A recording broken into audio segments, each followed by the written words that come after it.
back to the very first math problems you remember seeing in school. Maybe you were told to solve the equation.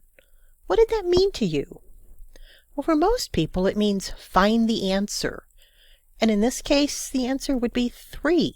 But it really means more than that. When you're solving an equation, you're looking for the value that you can substitute in the equation to make a true statement. So is 1 plus 2 equals 3 a true statement? Well, of course it is. So 3 would be the solution to this equation. Once variables are introduced in equations, we need to understand that a variable is just a container for a number.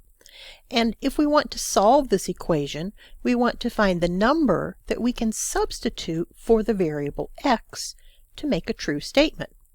1 is the solution to this equation because 1 plus 2 is 3.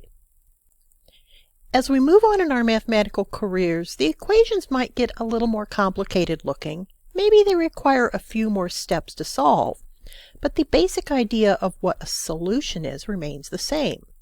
If 1/3 is the solution to this equation, then we can substitute 1/3 in for the variable x to have a true statement. As equations become a little more complicated, we may have to come up with some other methods for solving them, but the basic idea of solution remains the same. The solution, in this case, the two solutions, are the numbers that we can substitute into the equation for the variable to make a true statement.